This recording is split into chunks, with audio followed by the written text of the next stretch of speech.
Сабағыбыздын темасы Сагынбай Орозбаков. Бул макала 1946 жылы 13 декабрда жазылган Алкул Осмоновдун макаласы.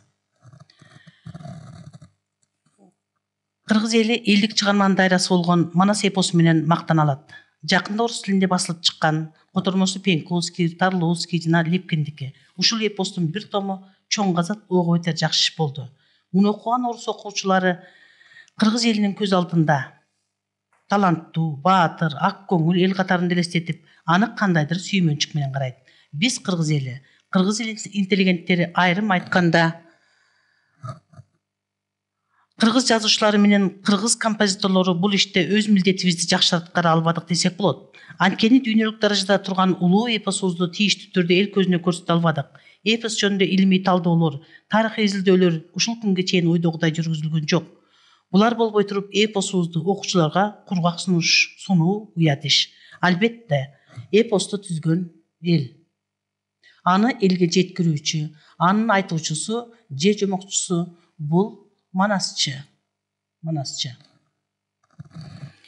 Мындайча айтканда эмгектин чоңу акындыкы Манасчыныкы. Бизде кээ бир артта калган Манасчы деген эмне? Ал айта берет да деген түшүнүктөр бар. Жок, андай эмес. Менимче, бардык касиет Манасчыда. Манасчы ал биринчиден акын, тарыхты жакшы билген акылга бай адам. Экинчиден, тубасы элдик артист.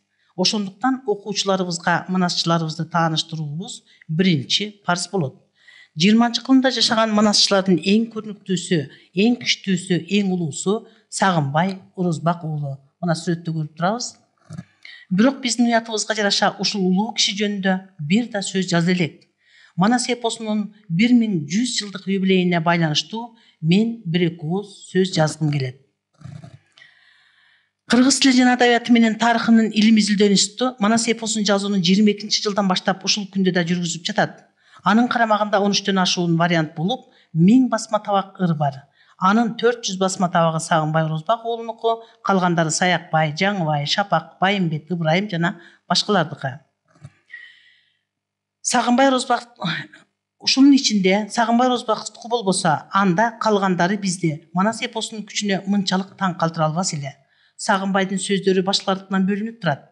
Сагынбайды окуп туруп, башкалардына келгенде 4 катар үйдөн 1 катар үйгө түшкөндөй ылдыйла түшөсүң. Биздин кыргыз акындар айткандай, Сагынбайдын бир сөзү бир аттык деп айтылат. Өзүбүздү көтөрбөй айтканда, орус классиктери жана күнбатыш адабияты менен тааныш биз сыяктуу кишилерге Сагынбай Орозбаков да Пушкин, Толстой, Данте, Шекспир сыяктуу таң калтыруучу күч болуп эсептелет. Сезилет. Биз орустун улуу чеберлерине баш ийгендей Сагынбайга да баш ийебиз. Ал бирдемени үйрөнүп алып, же жаттап алып айткан жамакчы эмес. Ал улуу акын. Ал улуу эпосту түзүүчүлөрдүн бири.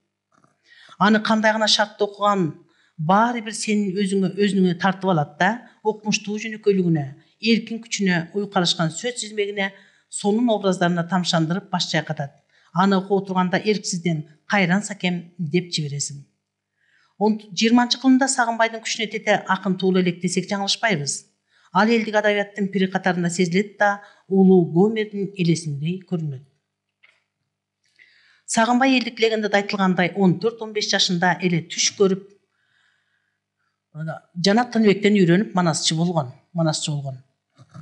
Бул ал жаш кезинен эле оозгалынып, Ысык көл, Тянь-Шань өрөөндөрүн бүт айтып, андан кийин Чүй, Талас, Кетмен төбө, Алайга чейин айткан.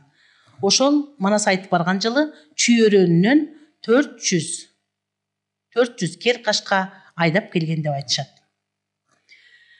Казак элине барган мезгилде ошо 30 жашында барып, казактардын сары үйсүн, кум казактарынын ырчылары менен жолугушканда, тигилер биздин казак кыргыздарда мындай олуя ырчы жок дешкен экен.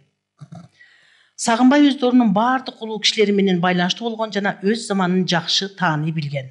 Кыргыздын улуу акыны Токтогул менен Кетмен төбөдө кезигишкенде, Токтогул Сагынбайга баш ийип, кыргыздан мындай Манасчы эч көргөн эмесмин, эстен таандым деген экен. Эл артисти Молдо Басан Мусулманкулов акындык жагынан дагы ага тең келген күчтү көргөн эмесмин. Биз ага чейин анын баласы катарындабыз деген экен. Сагынбай 16-жылы Кытай эл менен кош үркүп барып, ал жерде дагы манасты айткан. Синцияндын кыргыздарындагы буга тең келген акын жана манасчы чыккан эмес. Сагынбайдын вариантын жазуу октябрь революциясынан кийин башталды. Буну жаздыруу орус илимпоздорунун демилгеси аркылуу болду. Сагынбайга жерде биздин улутчул айрым адамдарыбыз, ошол кездеги адамдар, таяк адамдар Сагынбайга жардам берүүнүн ордуна сен саяксың, андыктан манасыңды өртөп салабыз деп уулашкан. Улуу манасчыга дагы карабастан чын деле менен манаска берилген. Акмолдону, Ыбырайымды ээрчип алып 4 жыл бою жаздырган. Ал эч кандай эмгек акы, калем акы да алган эмес. Bir күнү манасты жаздырып жатып, Сагынбай bir күнү манасты жаздырып жатып Ыбырайымга азыркыбызга кейбейли, кийинки укум тукумубуз үчүн кейли. Жүр нарга салбай, жакшылап айтып, жакшылап жазалы. Булар билбесе, кийинки калыс өспүрүмдөр билер. Бизге рахмат айтышар деген экен. Сагынбай бүт жерди кыдырып манасты айтып жүрдү. Эл аны жалаң гана акын же манасчы катарында баалабай, аны көргөч касиеттүү киши катарында да баалашкан. Ошондуктан өз балдарынын атын Сагынбай деп койгондор дагы болушкан. Кээ бир учурларда малга кырсык учурап, өлүм житим болгон жерлерге касиет тиет дешип, Сагынбайды чакыртып барып манас айттырышкан. Ысык көл, Фрунзе, Талас, Тянь-Шань жана башка областтарга барып Сагынбай жөнүндө сурасаң, читтен чыгып айтып беришет. Элдин арасында анын образы мындайча айтылат. Жазы маңдай, мына сүрөтүн көрүп турабыз. Жазы маңдай, жалын көз, бетинен ырыс тамган, ырына ооз ачкандан тең келбеген, жайкалган кара сакал, кара мурут, ак көңүл, кичипейил, салабаттуу, чексиз адамгерчиликтүү, кыргызда чанда туулган бир адам эле деп эскеришет. Кыргыз эли өзүнүн улуу манасчысын жанындай сүйөт. Кыргыз жаштары Сагынбайдын манасын окуу менен коркпостукту, болочокко жайдары кароону, жаңы доордун сонун иштерине ак ниет жана берилгендик менен кызмат кылуунун касиеттерин үйрөнүшөт.